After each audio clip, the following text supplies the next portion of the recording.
Welcome to this explainer. Today we're going to dive right into one of history's most fascinating geopolitical paradoxes, which is how the completely disastrous Treaty of Versailles secretly birthed the incredibly resilient International Labor Organization.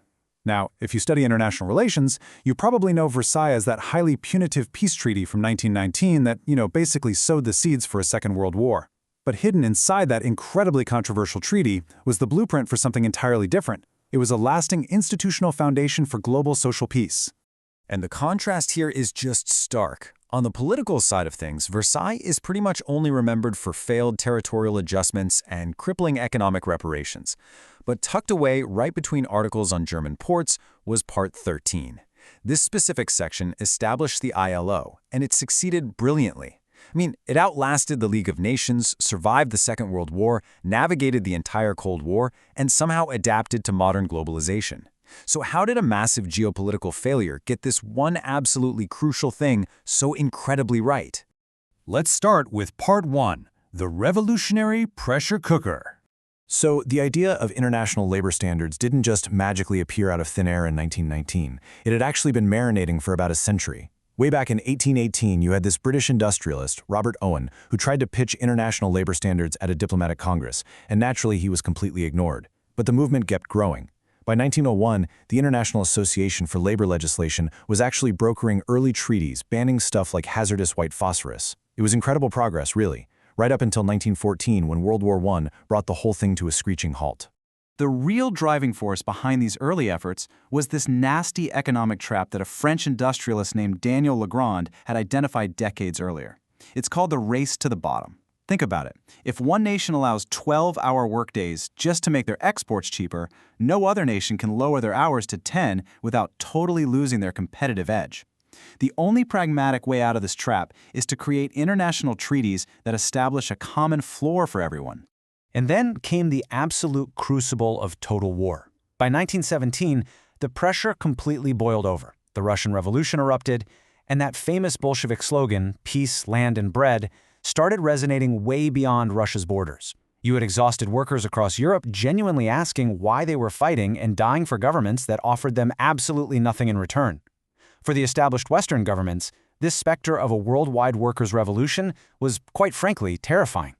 Which brings us to the Paris Peace Conference.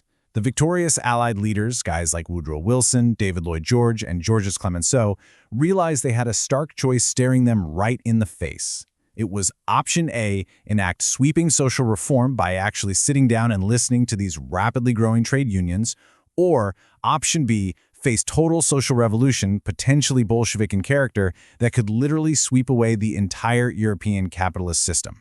Which leads us to Part 2, the tripartite innovation. The Peace Conference appointed a super lean, 15-member Commission on International Labor Legislation. What's wild about this specific group is its makeup. It uniquely included smaller nations, like Cuba and Czechoslovakia, right alongside the great powers, which showed some real diplomatic fluidity for the time. But, reflecting the whole punitive vibe of Versailles, it strictly excluded defeated powers like Germany and Austria. And the whole thing was chaired by Samuel Gompers, who is the pragmatic, cigar-chomping president of the American Federation of Labor. Now, Gompers brought a genuinely revolutionary contribution to the table, and that is the tripartite concept. For the very first time in the history of international diplomacy, non-state actors were given a seat at the table with equal voting rights. Delegations would be split up. You'd have 50% government, 25% employers, and 25% workers. Gompers knew that for labor standards to actually work in the real world, they had to be accepted by the people on the factory floor, not just bureaucrats in a boardroom. It completely shattered the traditional state-only model of diplomacy. But you see, this tripartite structure wasn't just some administrative trick. It was deeply philosophical. It was built on this Wilsonian ideal that was enshrined right into the ILO Constitution preamble, which states that universal and lasting peace can be established only if it is based upon social justice. They were drawing a direct, undeniable link between how a society treats its everyday workers and the prevention of future global wars. To actually execute this grand vision, the Commission drafted a robust, three-part institutional structure. You had an annual conference, an executive governing body, and a permanent secretariat located in Geneva. But the absolute masterstroke here was autonomy. They specifically designed the ILO to operate independently, Sure, it was associated with the League of Nations, but it had its own budget and its own governing bodies. It flat out refused to be just a subordinate, rubber-stamped department. Moving on to Part 3, the Washington Conference.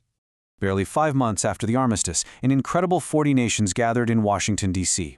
In a world that was still physically recovering from the devastation of total war, delegates mobilized to draft binding labor laws.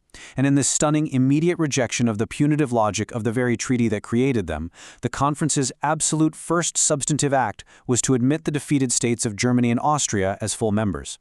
And they certainly didn't just sit around debating high-level theory. In a 4-week sprint, this unprecedented tripartite gathering passed 6 binding conventions. They achieved historic goals like the International 8-Hour Workday and the 48-Hour Workweek. They set up maternity protections, providing 12 weeks of leave, and they established a minimum working age of 14 for industrial employment. This instantly proved that the ILO could actually translate broad ideals into legally enforceable obligations. Following Washington, the ILO needed an enforcer to keep the momentum going. Enter Albert Thomas, the ILO's first director. This guy was a dynamic French reformist socialist and an absolute force of nature. He officially moved the headquarters to Geneva and fiercely guarded the ILO's operational independence from the League of Nations bureaucrats. Under his hyper-efficient leadership, the ILO's output just exploded, adopting 16 more conventions between 1920 and 1922 alone. And finally, Part 4, Continuity Amid Collapse. This brings us to a really fascinating case study for international relations. The League of Nations, which was supposed to be the glorious centerpiece of Wilson's New World Order, proved entirely impotent against aggression in the 1930s and completely collapsed. But the ILO? It adapted. When World War II erupted, the ILO simply packed up its things, relocated its headquarters to Montreal, kept working right through the conflict, and seamlessly transitioned into becoming the very first specialized agency of the newly formed United Nations in 1946.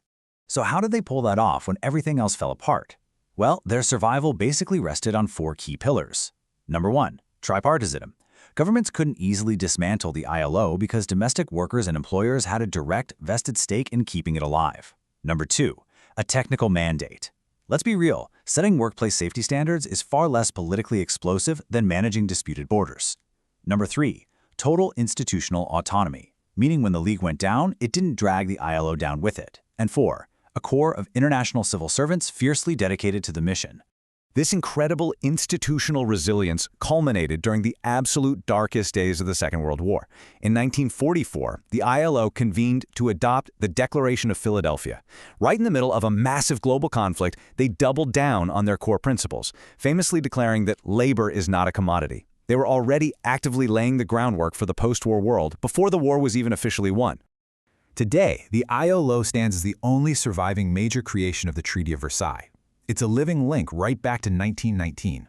So as we wrap up this explainer and reflect on how a flawed, highly punitive treaty accidentally created a century of institutional resilience by empowering non-state actors, we're left with a really big question.